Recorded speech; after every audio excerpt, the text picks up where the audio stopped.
The Archive. Woo! Hello, and welcome to the show. Yes. Where we take a topic and a number and make a list, essentially. That's what we're doing. Job done. I'm your host, Ewen Patterson, and here with me today is Samuel the Sound Lord Glover. My list is definitive. And to my left, scratching his nose, Dan Boyle. I was actually picking my nose, thank you very much. I was trying to make you a classy gentleman, sir. Well, I'm not, so... So we've each gone away, made our own lists, and we don't know what the other two have got in theirs. No. We then tell them what is on our list, and then we fight to the death to make our list. Today's topic is the top 5 space adventures. So let's start down with you, Sam, and then work our way down. For the record, space adventures means it can be. All we have to do is hit the title of the list. We don't have to kind of stick to a format, do we? No. Put your 5, 4, 3, 2, 1. So we're working up. Cool. So, my number 5, there has to be a Star Wars thing. And my thoughts, if you say Star Wars plural, that's a lie, because many of them are just planet related. It's not fully a Star Wars. So, how do you get the whole Star Wars in there? My answer is number 5, Force Awakens. Nothing else. Force Awakens, because if you want the whole of Star Wars in an adventure, Force Awakens, that's it. That is a good example of what Star Wars is all about. Job done. I mean, I'm always going to agree with you when it's coming to Star Wars. So, yeah. Next one is number 4, Guardians of the Galaxy. A fantastic example of a space adventure because they go everywhere. That's an amazing. It's good energy, good fun. Next one, number 3, Firefly, because you need Firefly in the list. Firefly has to happen. That is panicking right now. I forgot Firefly. How do you forget Firefly? It is one of my favourite shows of all time, and I forgot it. I know. When I was writing this list, I could see him in his eyes. He didn't know Firefly was on mine. I forgot Fire. Oh. Okay. I'm going to go cry in a corner. Going to number 2 is one which I feel definitely needs to be in because it is a fantastic tearjerker of a space adventure, WALL-E.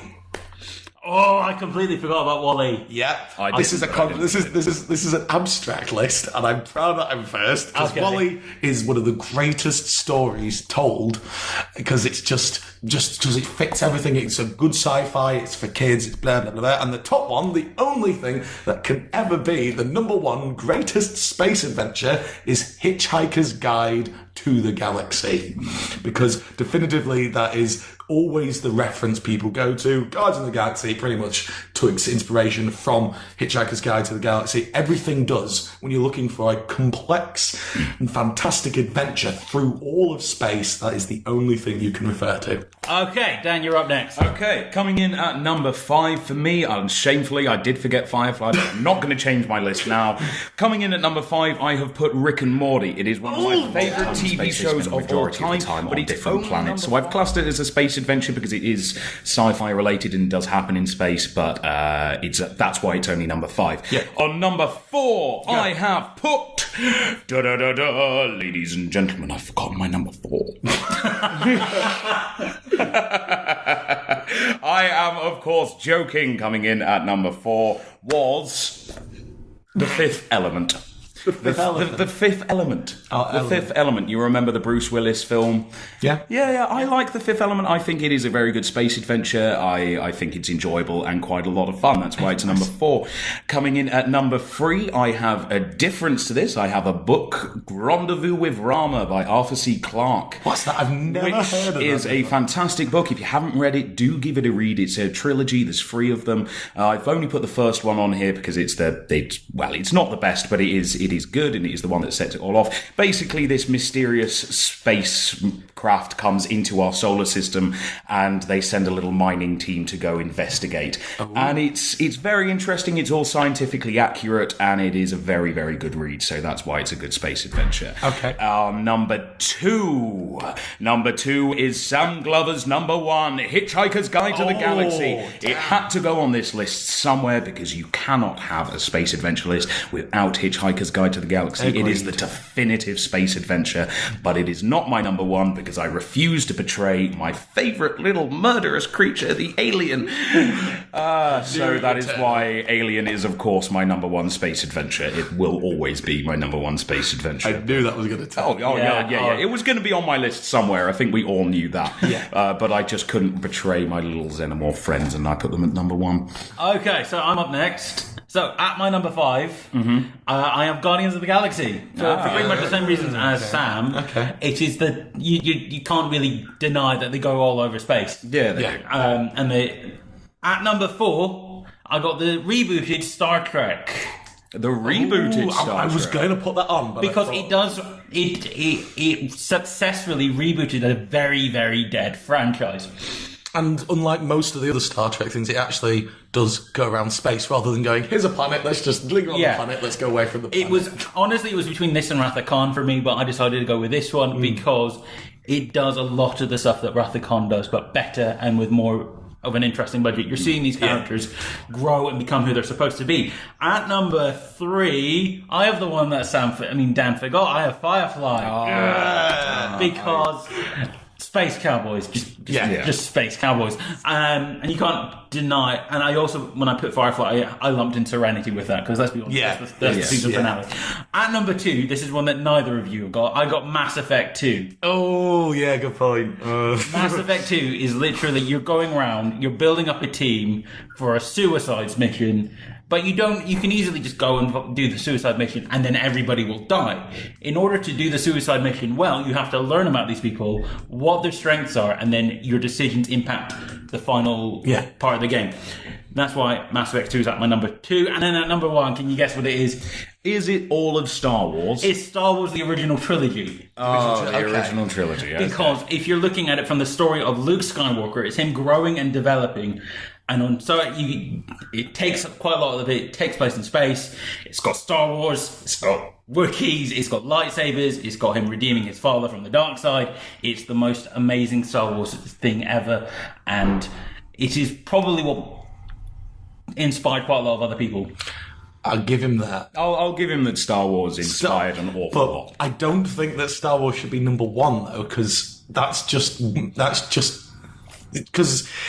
Yeah, it did inspire a lot of people, but there's a lot more things which I think also have inspired things. For example, the whole, I think Hitchhiker's Guide should be number 1 because it is the resource people go to write in space. They go that whether it's serious or silly, the way that he has shown how a universe can be is very Rick and Morty. It's very Star Wars. That has to be number 1. Can I just make a counter question though to that? Go on.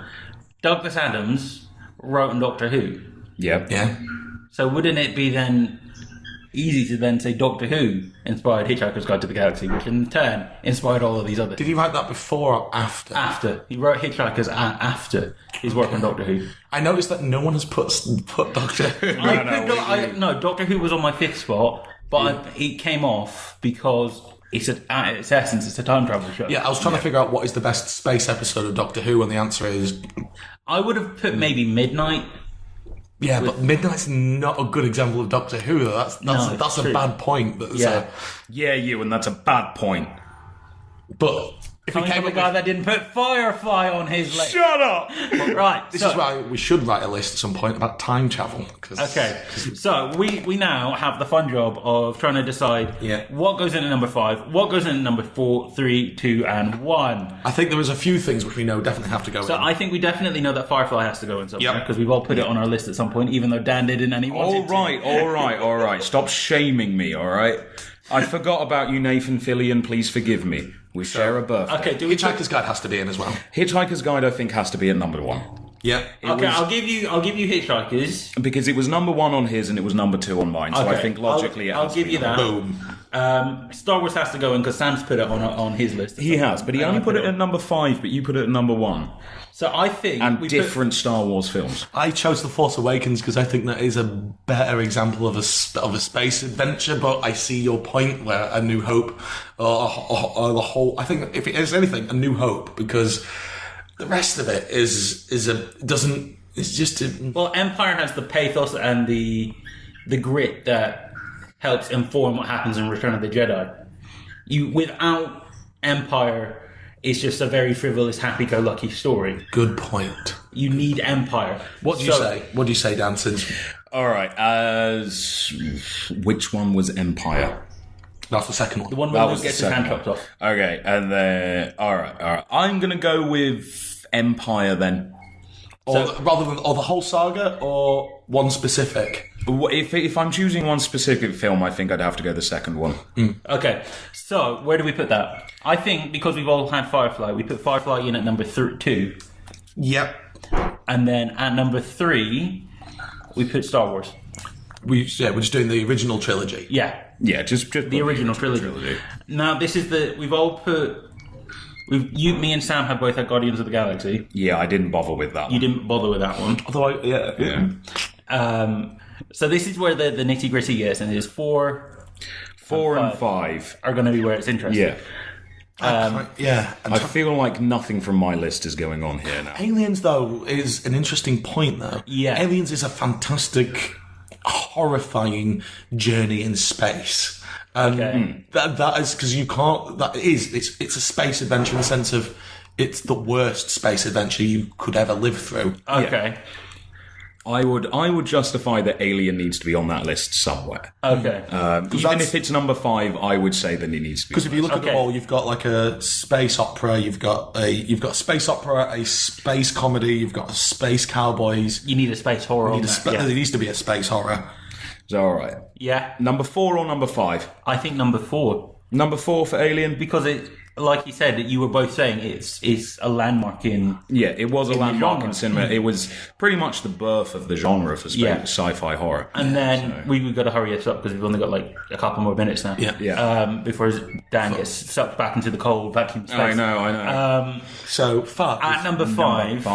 What did we have? What isn't like all the others? That's Guardians of the Galaxy is a good, but it's too Hitchhiker's trumps it. Yeah, so and it's too close to Firefly. And Star Wars, it's too much of everything else. So you've got the choice between, on my list, which you're probably not going to choose any of them, Mass Effect 2. Yep. Or Star Trek 2009. Okay. On your one, what have we got from yours that we haven't put on? We have The Fifth Element, Rick and Morty, and Rendezvous with Rama. Okay, and we've not got Wall-E. We haven't got. It was Wall-E. Yeah, just Wall-E. Everything else, I've pretty much got a version of it on. I could throw in a wild card here and say Cowboy Bebop, but it's not on one of our lists. No, it's not. No, I would have put Doctor Who in, but. Okay, so it's between Wall-E. I think Mass Effect, in the sense of he makes a good point about Mass Effect. I was going to put Eve online for the same reason, because Eve is because you need the idea of experiencing a space adventure. Yeah. If you guys want to put Mass Effect, then put Mass Effect. I'm not going to judge it. I haven't played it, so it was like that or Rick and Morty. They're the two. I would fight my corner for Wall-E but I've kind of got a lot on here, so I'm already winning. I mean, it's alright. It's just. Let's let Dan decide. All right, I'm going to go Mass Effect. Yes! I'm gonna trust Ewan on this, and I'm going to say Mass Effect needs to be number 5.